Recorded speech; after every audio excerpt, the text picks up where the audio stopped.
Fantastic. So last week, if you were able to participate, we talked about building a quality resume and really getting that very important CV or resume in order so that you could get your foot in the door. And this week's presentation is about preparing for that interview, which we know you're going to get if you do a great job on your resume. And then next week, we'll, as Mr. Rucker said, we're going to do the follow-up skills. And finally, we're going to have a session on negotiating salary and maybe one more, not sure, but we'll see.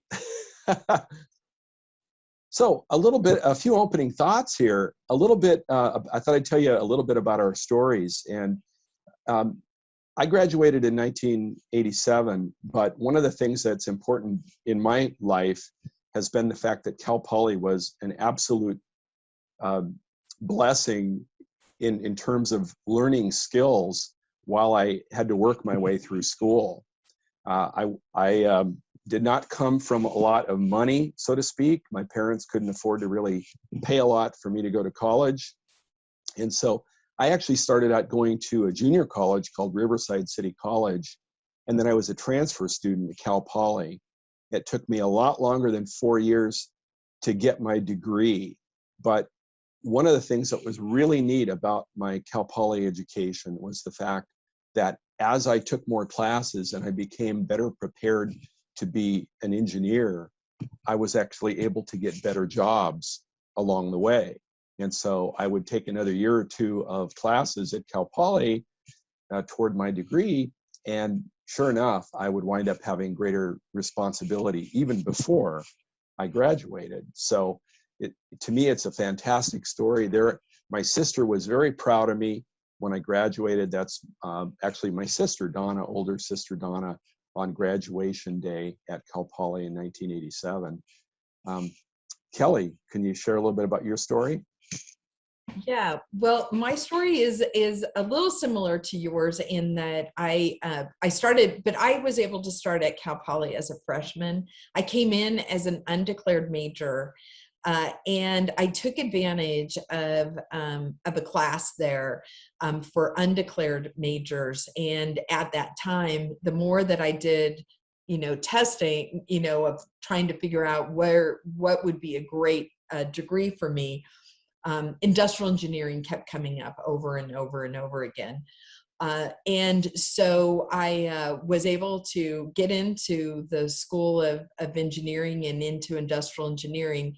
And pretty much all my way through, I was working at Disney. I went in, they had an industrial engineering department. I knocked on the door and I said, I'm studying to be an engineer. Can you, do you have anything that I could do? And so I was able to start doing some work in the field as I went through Cal Poly. And then I ended up working for other organizations as well in different service industries as I went through. So like you, Mike, I took a little bit of time to get through. It took me about 6 years to get through because of, working. But the thing that it did is that opportunity to do that work, really helped me once I graduated, because I had an idea of what to do. Whereas some of my coworkers that were new graduates, they had never done any work in the field. And so it was just a really big adjustment. So our mantra with Cal Poly of, learning by doing is extremely helpful once you do graduate. Well, thank you, Kelly. And I don't know, Clark, if you want to say anything. I just thought it was cool that Clark sent in a picture of him playing Frisbee. And you're welcome to comment if you'd like, sir. Well, I wasn't supposed to be part of the pitch, but I tell you what, I'm glad you left me in. I thought you were going to cut me out. Yeah, look at that bottom picture there. I was 22 years old, tossing Frisbees in the quad. And circa 1981, I graduated in 1983. So back when there was just barely a quad out there. But actually, to tell you the truth, the quad looks exactly the same as it did when I was going to school there. So yeah, a lot of fun. I was an engineering technology student, and engineering, technology, electronics, I believe, was my major. And enjoyed every bit of Cal Poly. I tell you, they were the first semester. The first quarter was a tough one, but after that, I got through it, and certainly the hands-on environment of the school really helped me out. But I'll tell you what what you're gonna hear today from Mike and Kelly about, I should say, Mr. Beckage and this segment is really valuable stuff. Last week, Jeff Burke talked to you guys about creating your resume. They're going to tell you some stuff about interviews and preparing for an interview. And here's one of the key things that you need to take away from the session today. You can have the greatest resume in the world. I mean, a great top-notch resume that will get you invited to the interview at a company. But if you go in the door and you don't do well on that interview, well, you kind of wasted a whole lot of time and a whole lot of energy. What you want to do is have the whole profile. You want to have the whole kit, the resume, the interview, all of it nailed down so that when you go in, you are going in with confidence. You're going in letting them know why you are the best candidate for that job. And that's what you're going to learn today from Mr. Beckage and Ms. Sigmund. And that's all I have to say. Thank you, Mr. Rucker. And you are absolutely right. We're going to get right to this thing. Number one, the staff of any company is its greatest resource. Anybody who tells you differently is not telling you the truth. Companies can have equipment and products, but really it's not only the people and their technical skills, but it's also their ability to work as a team.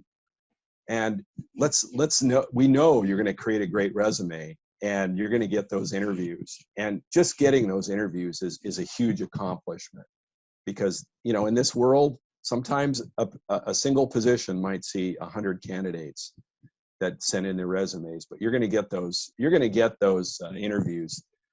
Think of this as your chance to shine, and it is extremely important to prepare for. This is just huge in your evolution as a person, really. And a great interview is going to set you apart as a front runner. There's no doubt about it. If you don't do well in an interview, you're probably not going to get the job.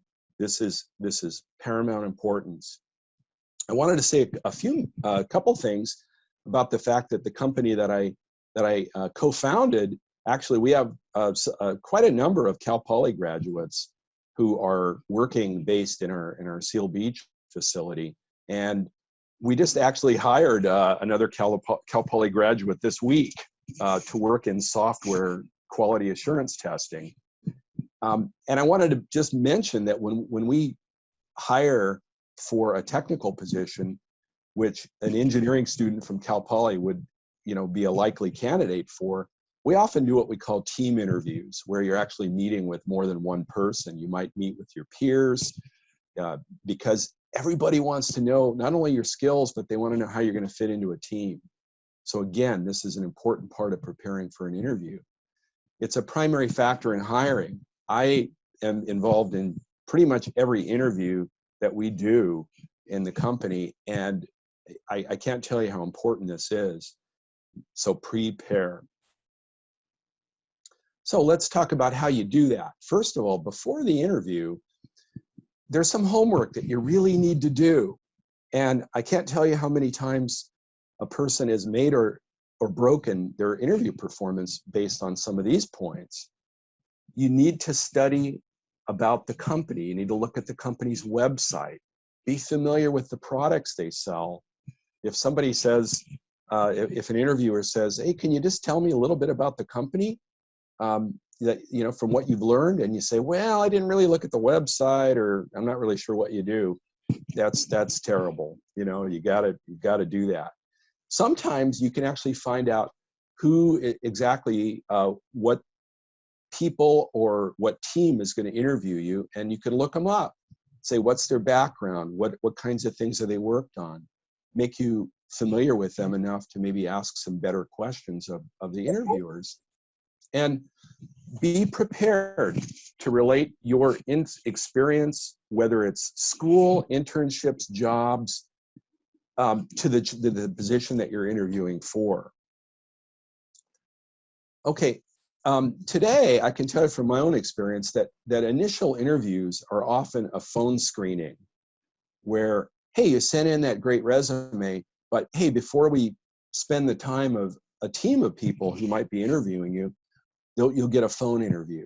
They're often your first foot in the door. And so all the things we're talking about today in terms of being prepared for that interview, you need to be prepared for really if someone says, hey, let's talk on the phone first. And then first, especially in the COVID world over the last year and a half, a lot of the interviews that we did, the first interviews were actually by video conference. And even today, before we get to that in-person interview, you might be asked to do a video conference on any number of different platforms. And so you need to practice the technology, make sure you know what you're doing and how to use it. And pretend, no matter where the interview is, whether it's a video interview or an in-person, you know, you need to dress the part. You need to look sharp, and you need to think about what you're going to wear to that interview, even if you're sitting in front of your laptop in the kitchen. And be prepared to address anything on your resume that a company might have concern about. And by that, I mean things like you had to take a year off to look after a parent, or you know, you had a job, but then, you know, you had something else in your life that created a gap in your timeline. Companies notice those things, and as long as you can speak to it, then you're probably fine. What if your GPA isn't the greatest? Well, there's usually a story that goes along with that, like you had to work 3 jobs and or maybe you had to take care of your family members. And what you're really hoping for is that interview that really allows you to knock it out of the park and win the job.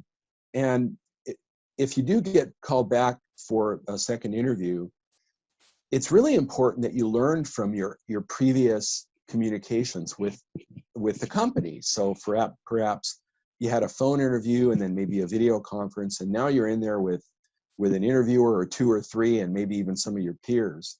Think about what was important in the first communications you had, and be prepared to talk in detail about how your knowledge, skills, education really addresses the things that the company needs.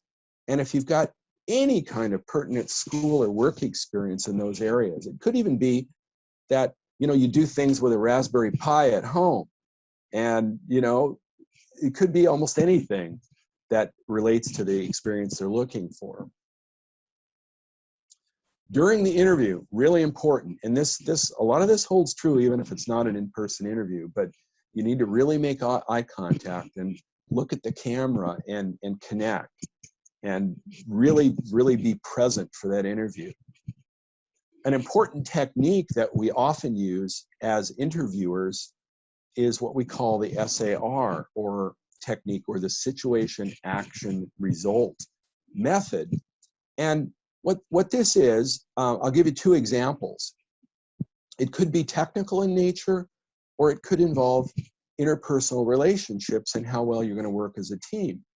And, you know, for example, a potential technical SAR process could be, hey, I was asked to design a project or a device, and I realized that I didn't have the skills in order to do that design without help. And so I had the good sense to seek out my peers and work as a team, and the result was that I was able to complete the project. Now, another one we commonly use, another example we use is, what about having either, maybe you got a bad review in a project, or you are having issues with another person either in school or in your job who maybe for whatever reason, you know, you've got some personality conflict issues. So sometimes we'll ask, hey, have you ever been in a situation where you had to work as a team, but somebody on that team wasn't pulling their weight? And well, the answer would probably be, well, I went to that person and I was able to work out our differences, and come to a resolution of how we were going to work as a team. While you're in the interview, it is very important that you try to relax and don't let the process get you rattled to the point where you think you have to answer before you've got a good answer. It's okay to pause and collect your thoughts. And it's also okay to ask a question and be repeated if you don't understand the question. You're much better off answering the question that the interviewer needs a good answer to, rather than either faking it or pretending that you did understand the question.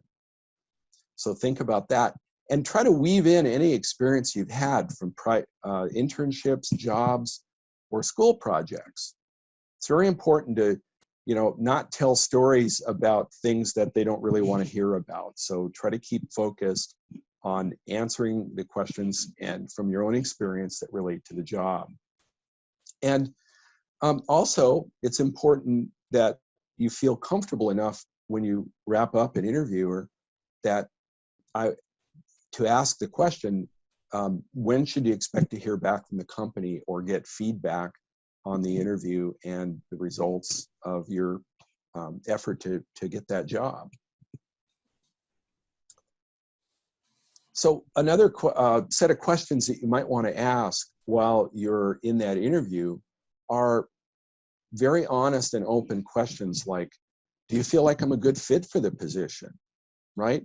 Because this goes both ways, right? You want a job, but you want a job that's a good fit, and so does the employer.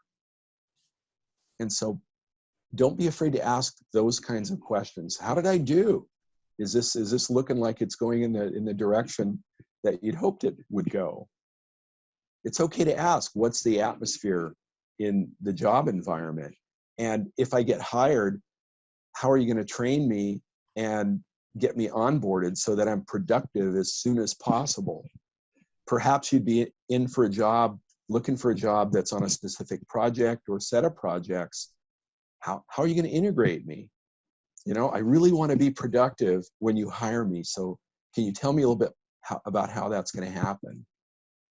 And are there new skills or special certifications or courses that I might have to take in order to really excel in the position? And again, what kind of follow-up should I expect from this interview?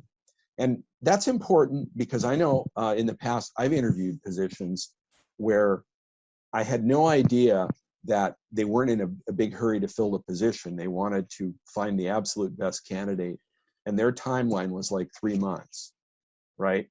But I'm thinking, hey, I had an interview, like, am I going to hear next week? But I never asked the question. And it turns out that was one situation where I got the job. Okay, this is important, and often is one of the most important things you can do well in order to impress a company, and that is to summarize your experience.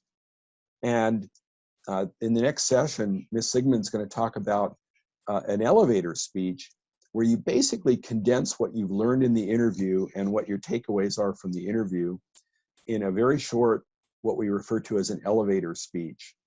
And again, this can be really, really impressive if you wrap up your comments in your interview with, comments like, what I learned today was that, you're really looking for a person that does this, and I think that I'm the right person because I have this skill and that skill, and I did this in school, and I've had a part-time job or an internship where I did that.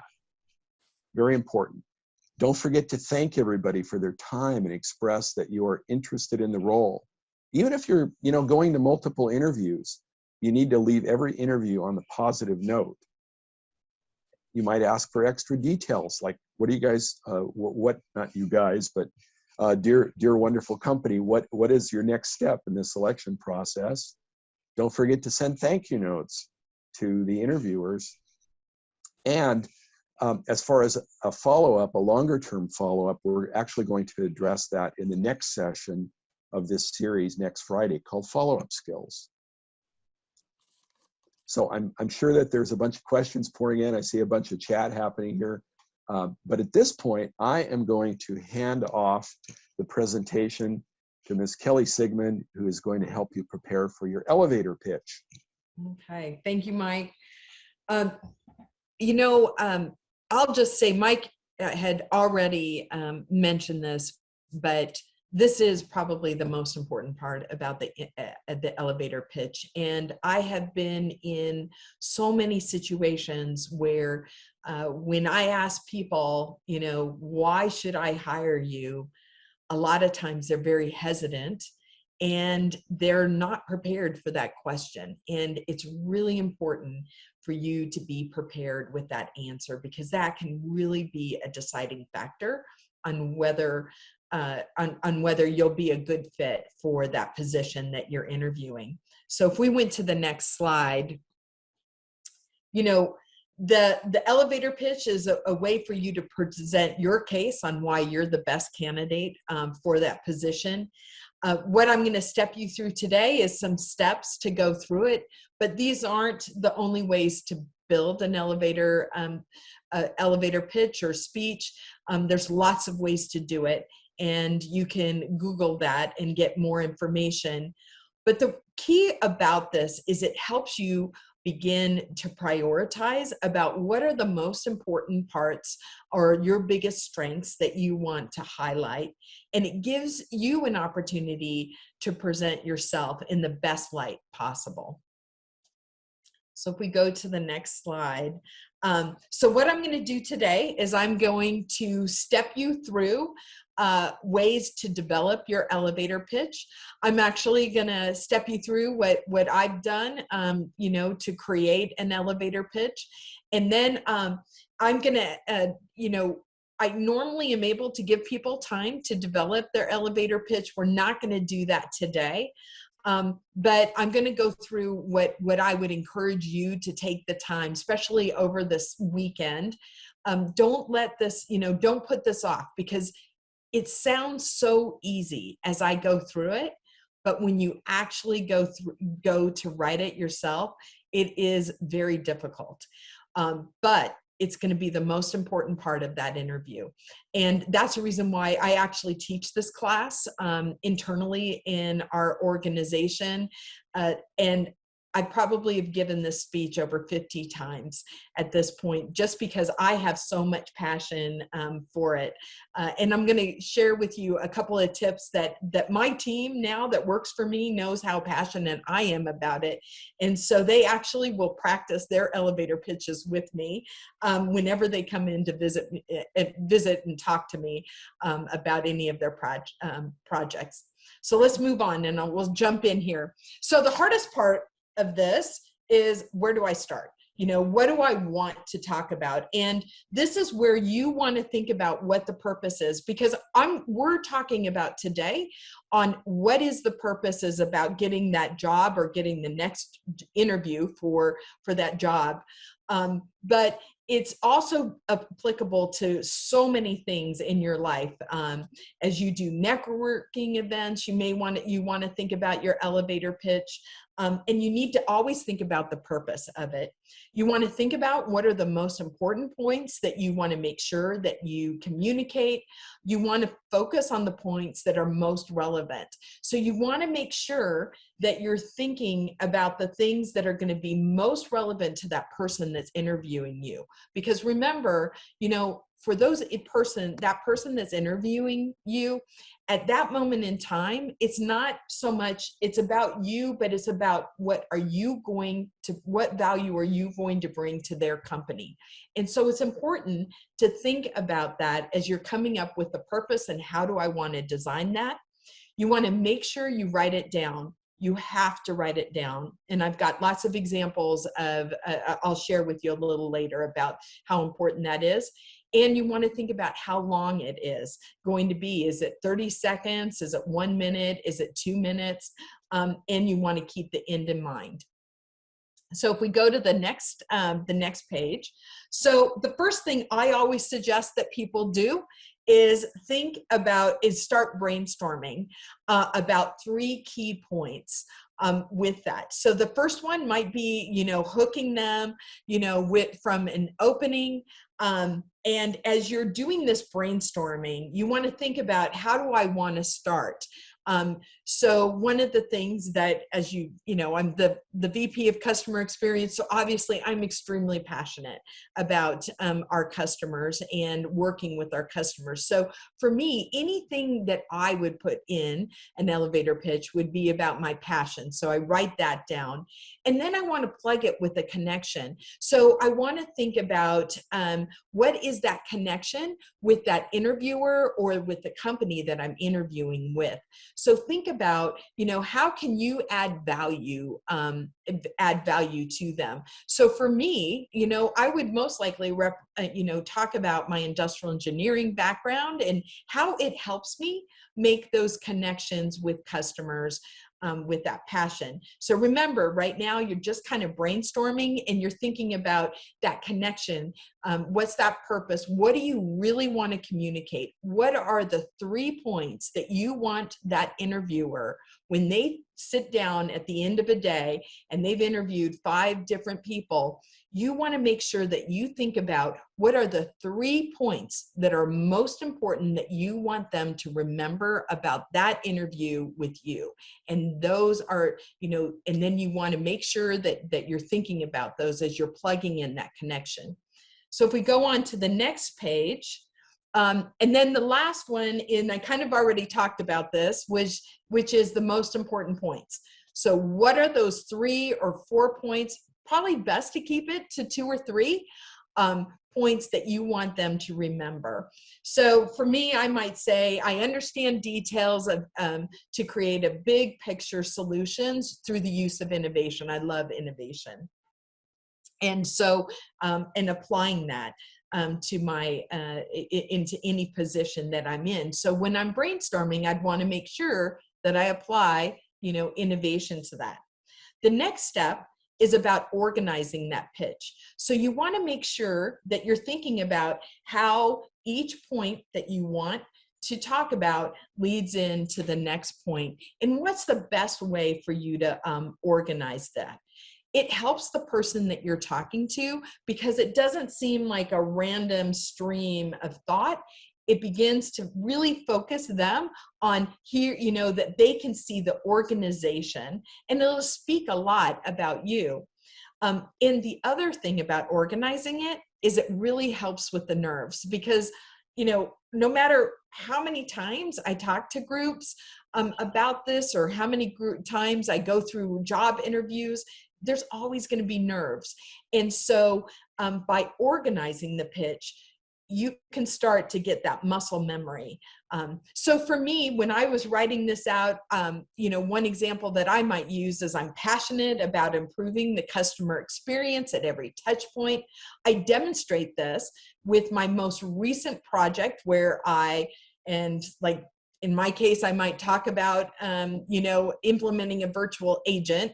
And then I want to take my passion to focus on making every customer interaction better than the last one for your company. So that might be one way that I would put it together. And that would be really authentic for me to put that.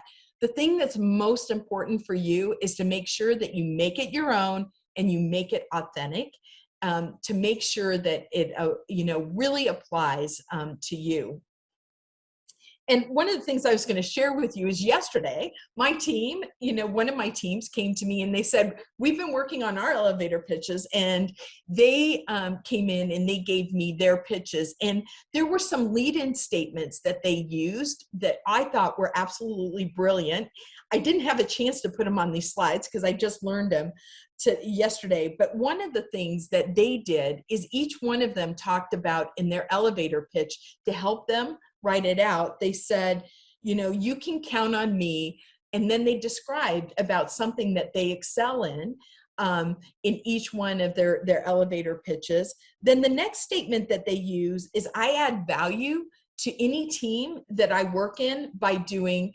And each one of them, again, talked about something where they could add value. So it's a great way to think about if on coming up with that structure, there's nothing wrong with using some lead-in statements like that.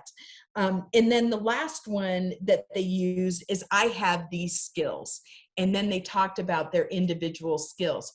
And it was amazing how every one of them used that structure, but every one of them ended up having a very individualized elevator pitch that they shared with me, and it really helped them be able to put it. So I'd encourage you to think about using statements like that, because I think that will help you as well in organizing that pitch.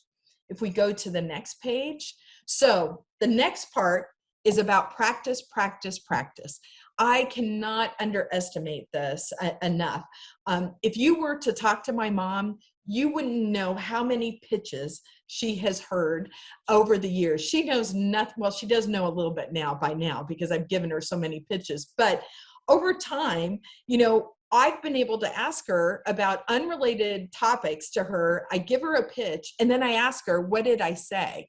Sometimes she'd come back to me and I'd be like, that is not what I'm trying to communicate. So I'd go back to the drawing board on putting together that speech or that pitch that I was trying to put together. So I'd encourage you to talk to people that are completely unrelated to it to see what did they hear and what did they take away to make sure that you're doing it, that you're really communicating.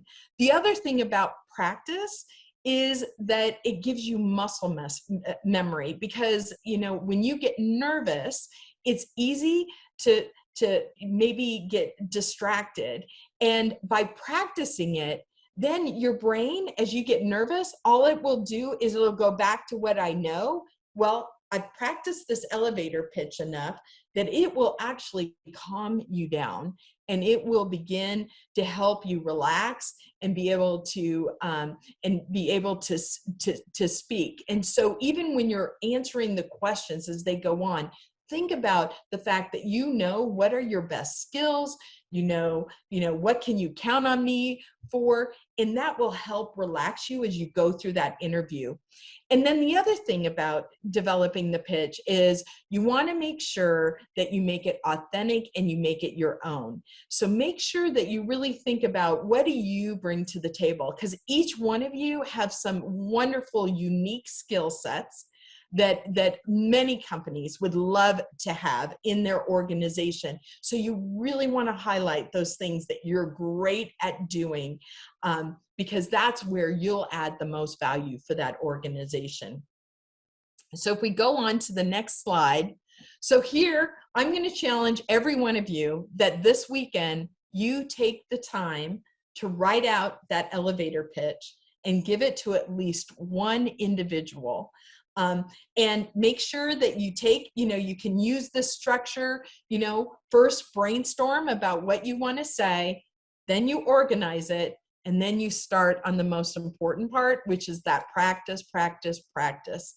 And think about that question, because a lot of interviewers will always, and even in my experience prior to getting this, my job, and then I've interviewed for jobs, within our organization, almost about every time someone's asked me, why do you think you would be best for this job? And, that's where you want to be able to think about that moment that you want to shine, and think about, what are the most important points? How do you want to organize it? And then do that practice, practice, practice. So with that, I'm going to put in the chat, as we go on, those statements that my team used yesterday, just because I think it's a great way to start. The other thing I'm going to tell you is this sounds super easy, and it's not. It's really hard. And that's why it's so important that you write it down, and to help you organize your thoughts. I gave this, I've given this class a lot of time, and I remember that I taught this class and we do a breakout in it. And this one, these two women in the back were busy talking, and at the end, but they weren't writing anything down. So I went to one of them and I said, so what's going on, And she's like, oh, I'm a free thinker and I don't like to write things down. And I said, well, why don't you give me your pitch? She went on for 5 minutes, and I think halfway through it, she was trying to solve world peace. And at the end, she said to me, I think I'm going to write it down. And she started writing away. And later on that day, she came up to me with a pitch, and it was fantastic. fantastic and really right on message. And so it's really important. I can't encourage you enough to take the time to write it down, organize it, and then practice it, because it will really help. You'll be, you'll be shocked at how much it will help you.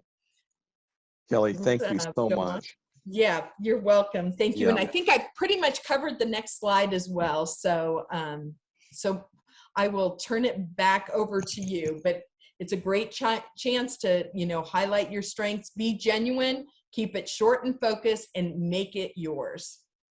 Yeah, and I want to add that this is a life skill that does not go out of style. Yeah. The last 3 days I was in Michigan at a trade event called Testing Technology Expo, where our company had one-on-one meetings and also a presence to try to sell our products and services to the automotive industry. And I've been doing this kind of work literally since my earliest days at Cal Poly, so over 40 years. And it's still a challenge for me. When someone walks up to me, I'm one of the founders of the company and a chief technology officer, right? I should know how to respond to this. I really have to think about it. If someone walks up and says, why should I build a relationship with your company and purchase what you're selling? And they don't want to hear a 5-minute speech. Yep. They want to hear key points. Who are you? What do you know how to do? And how is it going to benefit me? Right? And after 40 years, I have to think about this a lot. So, and it's a life skill you will use over and over again. Mm-hmm. So with that, I just wanted to share a couple of personal experiences here from job interviews that Kelly and I have been on. And many years ago, when I was just out of Cal Poly, I actually went for a job interview for a technical job at Caltech. And one of the things that scared the heck out of me at the time was the interviewer asked me to go to the whiteboard, think about the coolest project I'd ever worked on, and then draw it on the whiteboard in block diagram form and explain it to the audience. And I freaked out. It was like, oh my God. And it was essentially a technical elevator speech about something cool I had done. And I wasn't at all prepared to tell a story like that. And, sometimes an elevator speech might be more technical than another situation, depends on the job you're going for. But I felt that my lack of preparation was one of the reasons why I did not get the job. And I'm going to hand it back to Kelly, for her story. So, my story is I went on, one of the things I wanted when I was looking for my job when I graduated is I wanted to be part of a training program. So I went on a number of interviews related to that.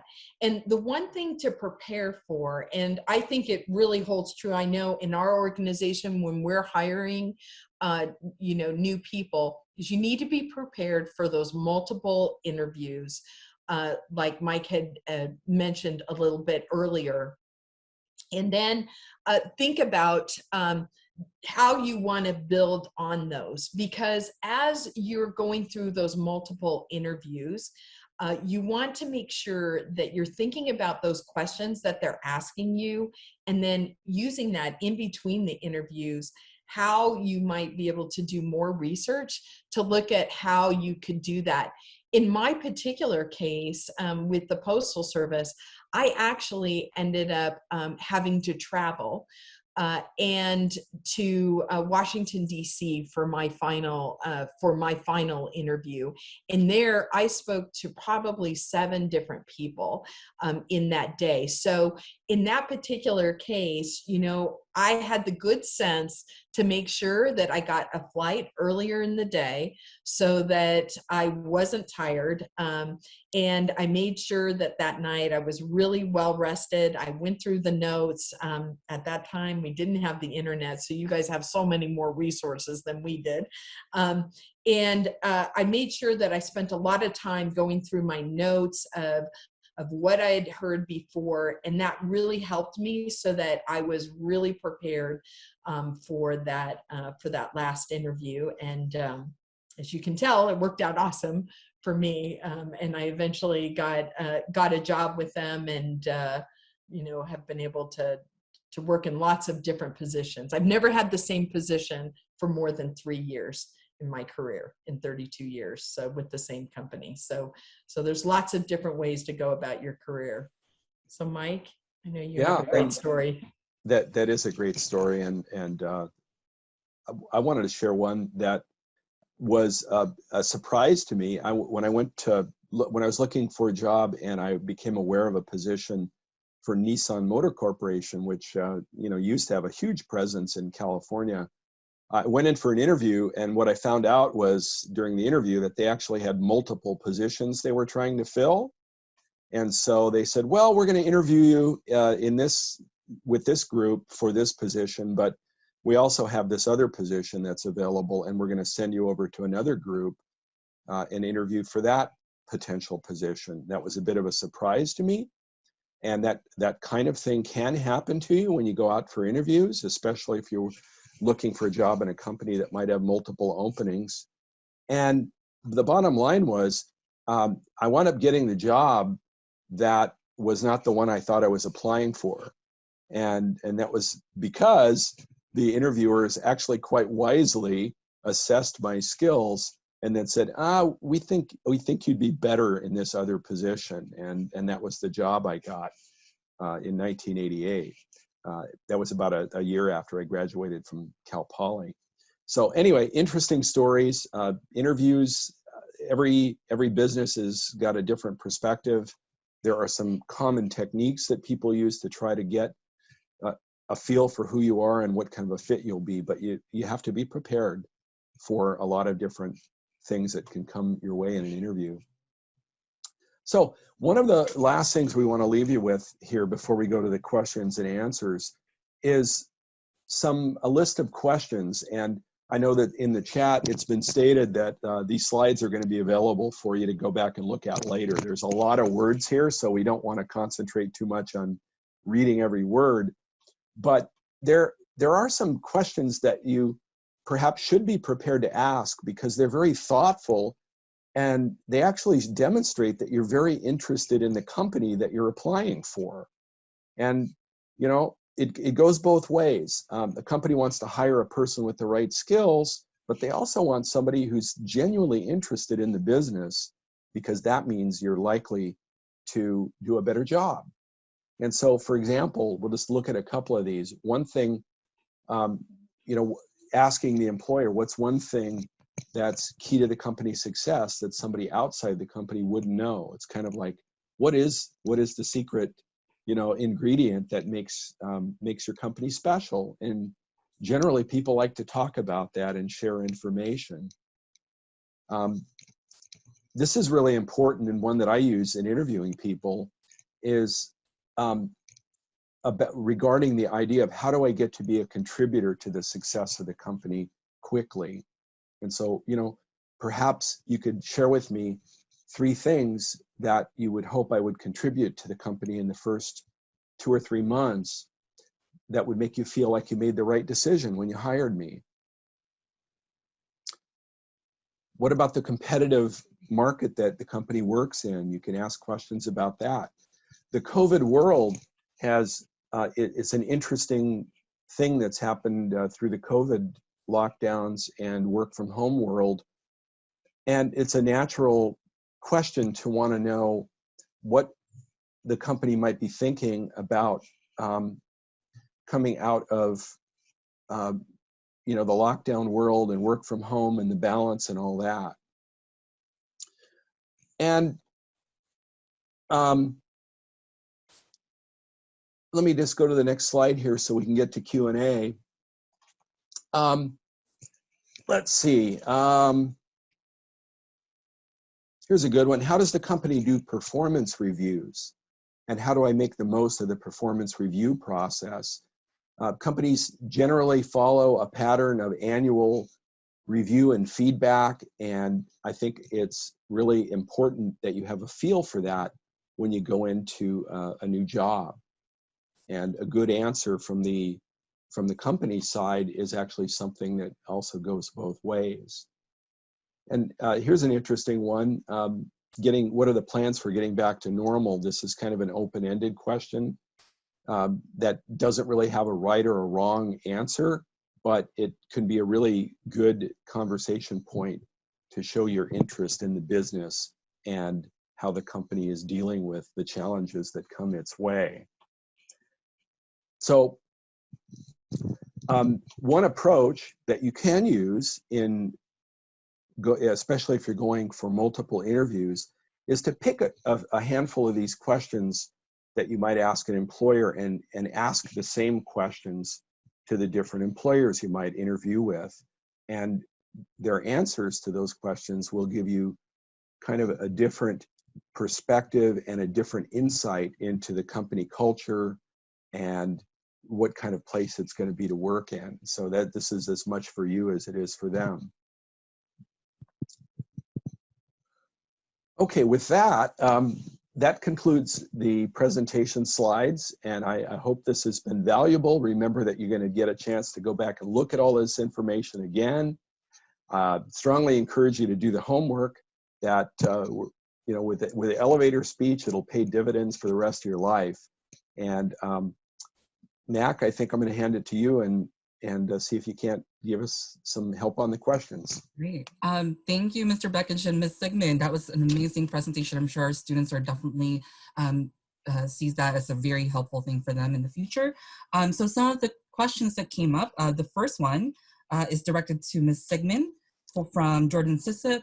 He says, what are some activities and experiences that help you excel in the field of industrial engineering? Oh, Kelly, you're muted. I think over the last year and a half, I'd be a millionaire for every time if I had a penny for every time I heard you're muted. But in the beginning, I really focused on the fundamentals. But one thing about really any of the engineering disciplines, but in the industrial engineering, I found that how you learn to do process is really applicable to whatever you do. The other thing that I did that helped me excel was normally the positions that maybe others weren't that interested in because maybe they were really challenging. I tried to gravitate to those positions as long as I felt like I had the right skill set. And, but that required me to feel really uncomfortable a lot of times, but that's what really causes you to grow in your career as you go forward. The other thing is about industrial engineering and really a lot of the other disciplines is you're a change agent in the organization where you work in. And so your attitude in how you approach people is really important because you want to try to encourage them to be open to some type of change. And this really applies to any type of engineering. You're normally the change agent in your organization. So it's important to be thinking about how you interact with others. That can really help you excel as well. Thank you, Ms. Sigmund. So some of the questions are being answered by some of our DLB members, Mr. Rucker and Mr. Van Dorp. Another question that came up is from Cesar Silva to Mr. Beckich. Can you tell us about a candidate that you really liked for a junior engineering position, but that candidate did or showed just one characteristic or lack of skill that made you decide to choose someone else?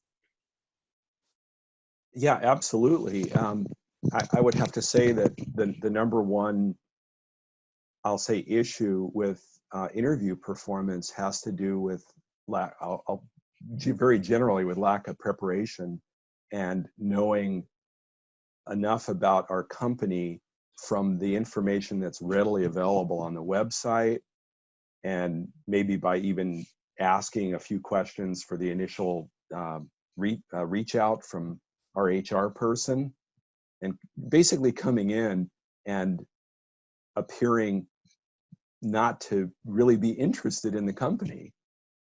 That's huge. And I had a very specific example of a job we were trying to fill a few months ago, and one person hadn't looked at our company's website, had no idea who our customers were, had a good resume actually, but didn't know us at all.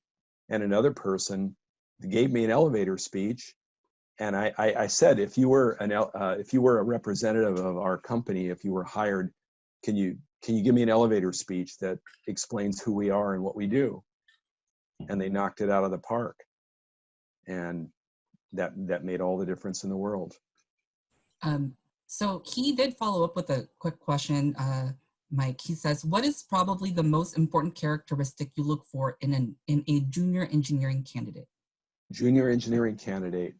I would say having taken past initiative to, in some kind of leadership way, or being involved, maybe perhaps working in the field as an intern, doing hobby projects that indicate strong interest in the field of engineering, right? Good examples of taking personal initiative to educate yourself and give yourself those experiences that make you a better engineer.